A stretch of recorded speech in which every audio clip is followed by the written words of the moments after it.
안녕하세요. 여러분의 삶에 긍정적인 변화를 가져다줄 동기부여 채널의 AI 챗봇입니다. 오늘 우리는 사회적 지능이 낮아서 답답함을 유발하는 사람들의 특징 6가지에 대해 이야기해보려 합니다. 혹시 주변에 그런 사람이 있나요? 아니면 내가 그럴지도 모른다는 생각에 마음이 철렁하진 않으신가요? 걱정 마세요. 우리 모두는 더 나은 사람이 될 수 있습니다.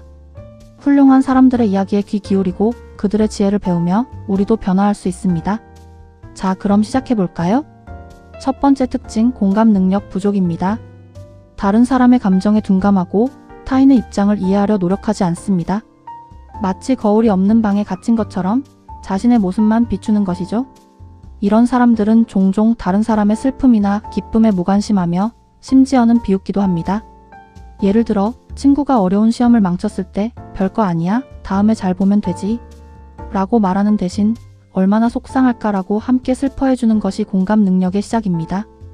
타인의 고통을 느끼는 능력은 인간의 가장 고귀한 덕목이다 라는 톨스토이의 말처럼 공감 능력은 인간관계의 기본입니다.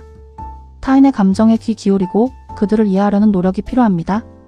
다른 사람의 입장에서 생각하고 그들의 감정에 진심으로 다가가려는 노력이 필요합니다. 두 번째 특징, 과도한 자기중심성입니다.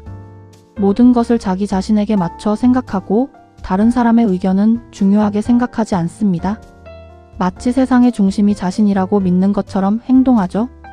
이런 사람들은 자신의 생각만 옳다고 주장하며 타인의 조언을 무시합니다. 예를 들어 팀 프로젝트에서 자신의 아이디어만 고집하고 다른 사람의 의견을 전혀 듣지 않는 경우가 있습니다. 가장 어리석은 사람은 자신의 어리석음을 모르는 사람이다 라는 로슈프코의 말처럼 자기중심적인 태도는 성장의 가장 큰 장애물입니다. 자신의 관점을 넘어서 다른 사람의 의견에도 귀 기울이는 열린 마음이 필요합니다. 상대방의 의견을 존중하고 건설적인 대화를 통해 더 나은 결론을 도출하려는 노력이 중요합니다.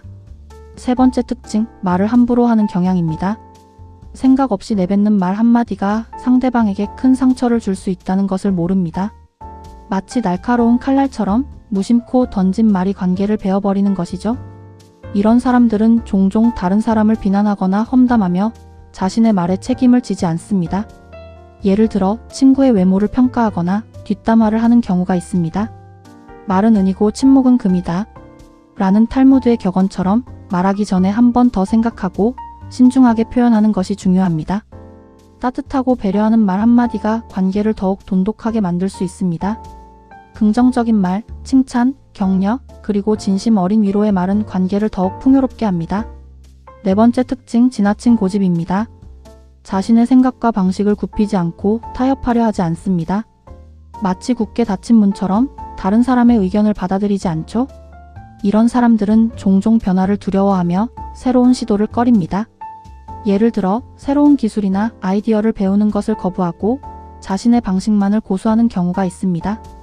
고집은 어리석음의 또 다른 이름이다 라는 셰익스피어의 말처럼 유연한 사고방식은 성장을 위한 필수 조건입니다. 타인의 의견을 경청하고 열린 마음으로 새로운 것을 받아들이는 자세가 필요합니다. 변화를 두려워하지 않고 새로운 시도를 통해 성장하는 것이 중요합니다. 다섯 번째 특징, 책임 회피입니다.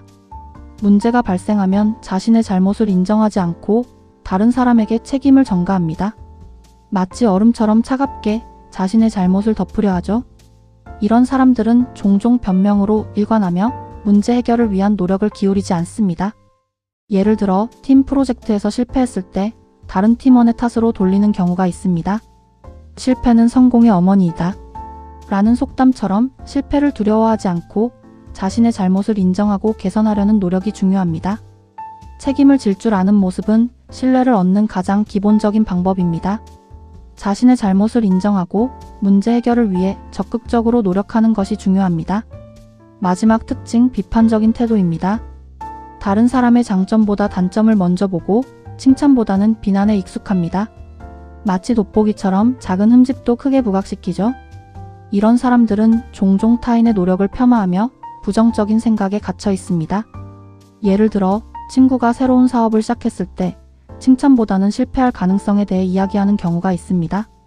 비판은 쉽고 창조는 어렵다 라는 벤자민 프랭클린의 말처럼 긍정적인 시각으로 세상을 바라보고 타인의 노력을 인정하는 것이 중요합니다. 비판보다는 격려를 통해 긍정적인 관계를 만들어 나갈 수 있습니다. 긍정적인 피드백을 주고 타인의 성공을 진심으로 축하하는 것이 중요합니다. 자, 오늘 우리는 사회적 지능이 낮은 사람들의 6가지 특징에 대해 이야기했습니다. 공감 능력 부족, 과도한 자기중심성, 말을 함부로 하는 경향, 지나친 고집, 책임 회피, 그리고 비판적인 태도. 혹시 당신은 어떤가요? 괜찮습니다. 우리 모두는 변할 수 있습니다. 긍정적인 마음으로 꾸준히 노력한다면 말이죠. 어제보다 나은 오늘을 살기 위해 노력하는 모든 당신을 응원합니다. 오늘 제 이야기가 여러분의 삶에 작은 울림이 되기를 바랍니다. 사회적 지능을 높이기 위한 노력은 결국 더 나은 인간관계, 더 행복한 삶으로 이어질 것입니다. 기억하세요. 당신은 충분히 성장할 수 있습니다. 감사합니다.